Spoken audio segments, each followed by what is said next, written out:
Bonjour à toutes et à tous, c'est Mourad Ifri. Bienvenue dans cette playlist dédiée à l'explication du cours de français niveau 3e année du cycle collégial.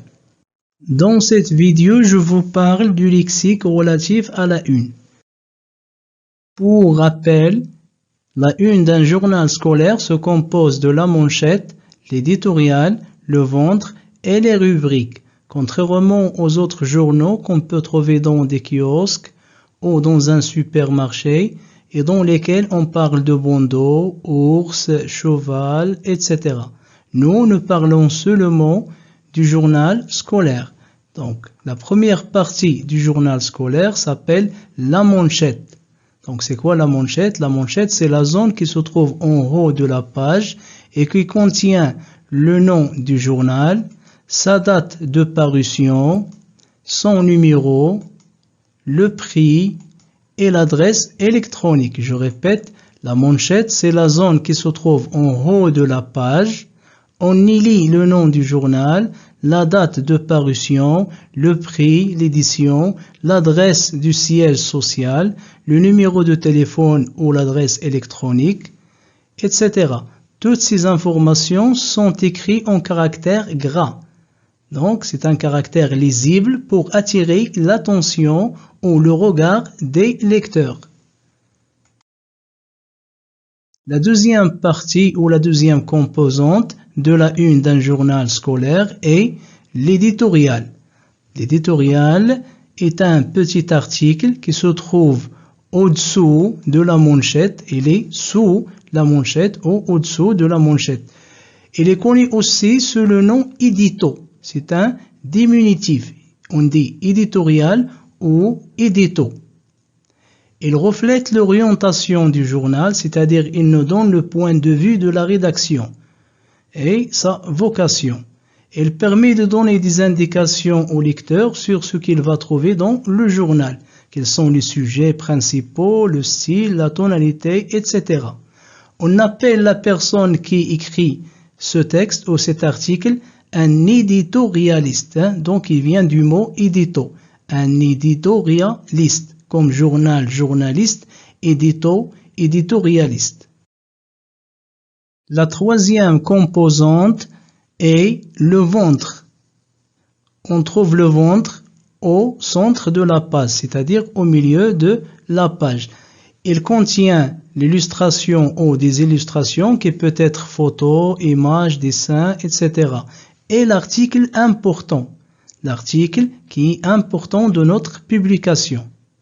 Donc ça, ce qu'on appelle le ventre.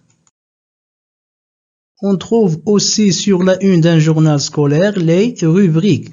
Les rubriques, ce sont des titres placés ou situés en bas de la page et qui classent les articles selon le thème, c'est-à-dire il indique la matière des articles. Si je parle du basket, du foot, etc., il faut la placer dans la rubrique sport. Et si je parle, par exemple, dans un article de la nature, des eaux, de la forêt, etc., donc je la classe dans la rubrique environnement, etc. Donc, je répète, les rubriques, ce sont des titres, comme ici, environnement, sport, coronavirus, qui classe les articles selon le thème, c'est-à-dire selon la matière. Donc, ils sont situés en bas de la page du journal. Quand on lit un article d'un journal, il est très important de savoir le mot titrail. Donc, c'est quoi le mot titrail? Le mot titrail est l'ensemble des titres, sur-titres, sous-titres, intertitres, chapeau qui constituent un article. Sur-titre parce qu'il se trouve sur, sous-titre parce qu'il est sous, intertitre parce qu'il est à l'intérieur de notre article. Chapeau, c'est un petit texte qui précède l'article et qui peut être un résumé ou une idée générale de notre article. La titraille met en scène le texte pour inciter le lecteur à lire notre article. Nous avons aussi le sommaire. Donc, c'est quoi le sommaire? Le sommaire, c'est la liste des articles contenus dans le journal, accompagnés au nom de numéro de page. Il facilite la recherche et permet au lecteur de s'orienter rapidement dans le journal. Si je cherche par exemple un article qui parle de l'Internet, donc c'est le sommaire qui va faciliter la tâche, qui va faciliter ma recherche. Je vais directement vers la page 9 et comme ça, je trouve mon article. Donc je répète, le sommaire, c'est la liste des articles contenus dans mon journal. Il peut être accompagné au nom de numéro de page. Sa fonction, c'est quoi?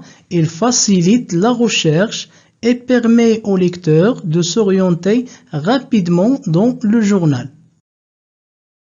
Voilà, on a fait le tour, j'espère, avec vous dans cette vidéo du lexique relatif à la une. Ce que je vous conseille est d'essayer de revoir cette vidéo une deuxième fois et de discuter les nouveaux mots que vous venez d'apprendre avec votre professeur. Et merci de votre attention et à bientôt pour d'autres vidéos avec Mourad Ifri.